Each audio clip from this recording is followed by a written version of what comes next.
Selamat siang Ibu, perkenalkan nama saya Ellen Marantika dengan NPM 1211 4201 210044. Program studi Ilmu Keperawatan Fakultas Kesehatan Universitas Kristen Indonesia Maluku.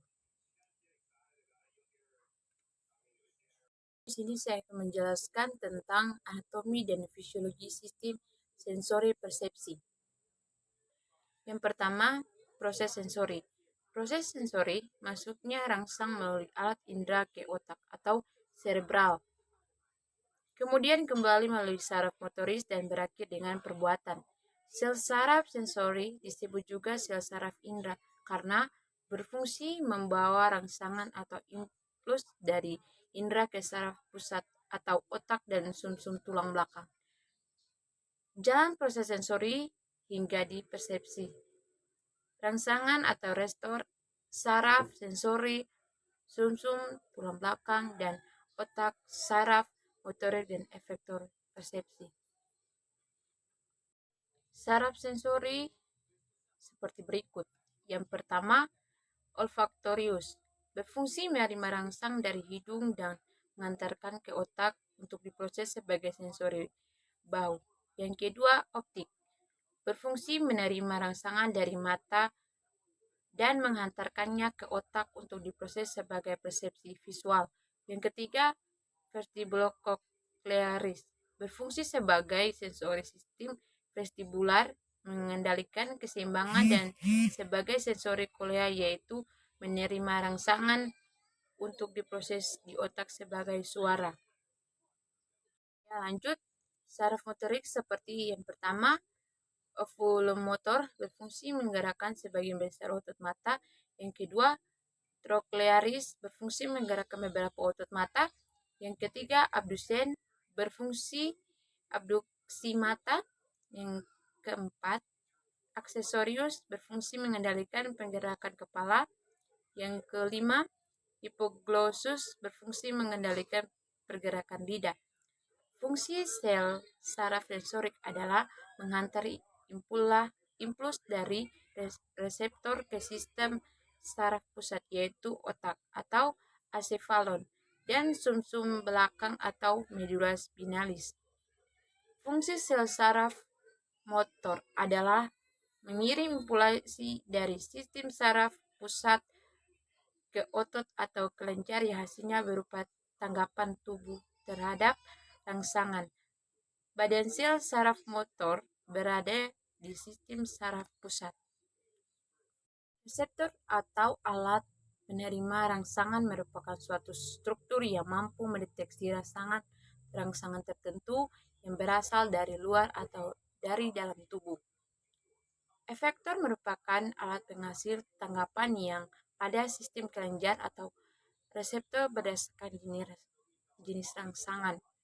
Yang pertama, komoreseptor merupakan faktor efek terhadap rangsangan yang berupa bahan kimia, contohnya bau. Yang kedua, mekanoreseptor merupakan efektor yang peka terhadap rangsangan yang berupa demonstrasi mekanik, contohnya sentuhan dan suara. Yang ketiga, termoreseptor merupakan efektor yang peka terhadap rangsangan yang berupa suhu. Lanjut yang keempat, fotoreseptor merupakan efektor yang peka terhadap rangsangan yang berupa cahaya, contohnya cahaya matahari. Yang kelima, elektroreseptor merupakan efektor yang peka terhadap rangsangan yang berupa listrik, misalnya dimiliki oleh hewan akuatik yang yaitu belut listrik digunakan sebagai alat pelindung diri. Yang keenam, magnetreseptor merupakan efektor yang peka terhadap rangsangan yang berupa magnet. Contohnya, medan magnet bumi atau navigasi arah utara dan selatan, misalnya dimiliki lebih madu yang digunakan untuk menemukan makanan. Berdasarkan lokasi sumber rangsangan, yang pertama, introreseptor adalah reseptor untuk menerima rangsangan dari dalam tubuh. Yang kedua, ekstoreseptor yang berfungsi untuk menerima rangsangan dari luar tubuh seperti reseptor penerima gelombang suara atau pada alat pendengaran, dan cahaya pada alat penglihatan. Alat-alat tubuh sensori. Di dalam tubuh manusia terdapat bermacam-macam reseptor untuk mengetahui rangsangan dari luar atau disebut juga ekstraksport. Ekstraksport sering disebut juga alat indera. Ada 5 macam alat indera pada tubuh manusia, yaitu indera penglihatan, indera pendengaran, indera pengecap. Alat indera berfungsi untuk mensensori keadaan di luar. Apa yang kita lihat, apa yang kita dengar, apa yang kita cium, apa yang kita rasakan, apa yang kita dengar, dan dapat mempengaruhi perilaku keadaan seseorang. Informasi sensori untuk mencapai kesadaran dapat diperoleh dari beberapa indera, yaitu yang pertama mata atau visual, yang kedua telinga atau auditori, yang ketiga hidung atau olfaktori, yang keempat lidah atau gustatori, yang kelima kulit atau taktile. Yang pertama penglihatan. Indera penglihatan adalah mata. Mata adalah organ indera yang kompleks di mata terhadap respon khusus cahaya yang disebut fotoreseptor. Terjadi proses pengamatan adalah sebagai berikut. Sumber cahaya, kornea, agua murpada, kamera akul superior, lensa kristalina, corpus vitreus, retina, nervum opticus, otak. Terjadi kesan apa yang kita lihat. Ada 3 bentuk pengamatan, yaitu yang pertama pengamatan warna, terdiri atas warna dasar merah, kuning, dan biru, dan warna yang mempengaruhi perasaan kejiwaan. Contoh warna hijau memberi suasana, menimbulkan suasana riang. Yang kedua pengamatan batin, yaitu benda terlihat bulat, lonjong, runcing, kubus, dan balok. Orang yang mudah menerima kesan melalui mata tersebut disebut tipe visual. Yang ketiga, pengamatan ruang kelas, ruang terbuka yang berjarak dari satu tempat ke tempat lain. Yang kedua, penciuman, hidung pembawa yang terdapat pada mukosa atau selaput lender. Hidung dapat dirangsang oleh gas. Menurut W.F. Ganong, manusia dapat mengenal 2.000 sampai 4.000 bau yang berbeda. Saraf yang menerima rangsangan pembau yaitu yang pertama nervus olfactorius. Rangsangan adalah wangi-wangi atau benzolisone dan gas yang busuk. Lanjut yang kedua, nervus trigeminus. Rangsangannya adalah minyak kayu putih, kemper, kloroform, dan ether. Yang ketiga, peraba. Kulit merupakan indera untuk stimulus mekanik atau raba dan tekan, panas, dingin, dan nyeri. Menurut hasil penelitian, tiap rasa memiliki tempat yang berbeda-beda pada kulit kita. Macam-macam reseptor pada kulit. Yang pertama, korpus taktur dari Meissner. Terdapat papila, terutama pada puncak bibir, puncak jari, dan papila mammae. Rangsangan yang diterima adalah taktik atau rebaan. Yang kedua, korpus pluriforme terdapat pada batas subkutis atau bawah kulit dan korium atau kulit jagat. Rangsangan yang terdiri adalah panas. Yang ketiga, korpus idiocorosa terdapat pada korium. Rangsangan yang diterima adalah panas.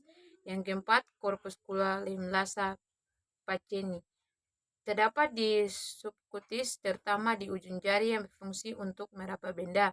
Yang kelima, rangsangan nyeri terdapat pada ujung-ujung saraf atau reseptor yang terdapat hampir seluruh jaringan tubuh. Pendengaran. Menurut W.F. Gannon tahun 1991, di dalam telinga terdapat 2 reseptor untuk mendengar dan keseimbangan.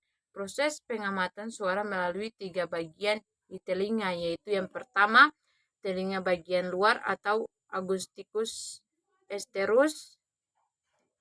Yang kedua, telinga bagian tengah atau Agusticus medullaris.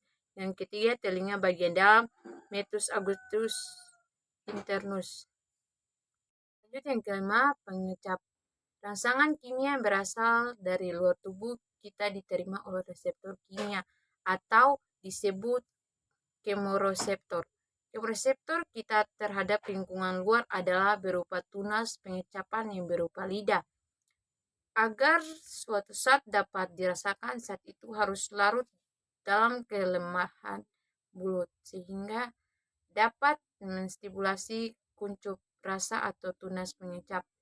Pada lidah terdapat 3 macam papil sebagai berikut. Yang pertama, papil bentuk benang, merupakan papil peraba dan tersebar di seluruh permukaan lidah. Yang kedua, papil seperti huruf V, tersusun dalam lingkungan yang dilingkari oleh suatu saluran pada daerah dekat pangkal lidah dan merupakan papali pengecap. Yang ketiga, papali berbentuk palu. Terdapat pada daerah tepi-tepi lidah juga merupakan papali pengecap. Faktor-faktor yang mempengaruhi proses sensori.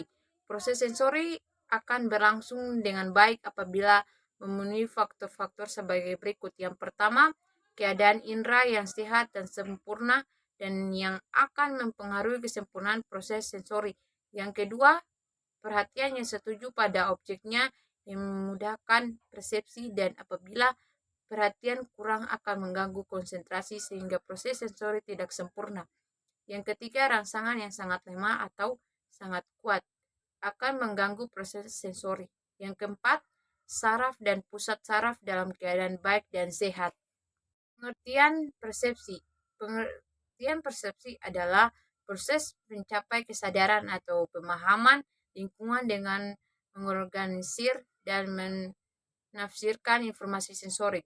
Persepsi merupakan suatu proses bagian seorang menyeleksi, mengatur, menginterpretasi, masukan informasi dan pengalaman-pengalaman yang ada dan kemudian menafsirkan untuk menciptakan keseluruhan gambaran dan berarti. Macam persepsi yaitu yang pertama, persepsi visual adalah persepsi yang visual didapat dari indera penglihatan.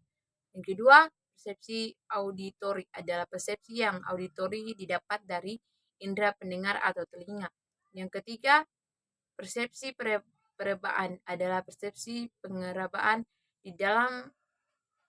didapat dari indera taki yaitu kulit. Persepsi penciuman adalah persepsi pencium dari olfaktor, didapat dari indera penciuman yaitu hidung. Yang kelima, persepsi pengecapan adalah persepsi pengecapan atau rasa didapat dari indera pengecapan yaitu lidah. Proses persepsi dimulai dengan sebuah objek di dunia nyata, disebut stimulus atau objek distal, melalui cahaya, suara atau proses lain fisik. Objek merangsang organ-organ sensori tubuh. Organ-organ indera mengubah energi masukkan ke dalam saraf. Aktivitas saraf disebut transduksi. Pola baku aktivitas saraf disebut stimulus proksimal. Sinyal-sinyal saraf dikirim ke otak dan diproses sehingga muncul persepsi. Welgito dalam Hamka 2002 menyatakan bahwa terjadinya persepsi merupakan suatu yang terjadi dalam tahap-tahap berikut.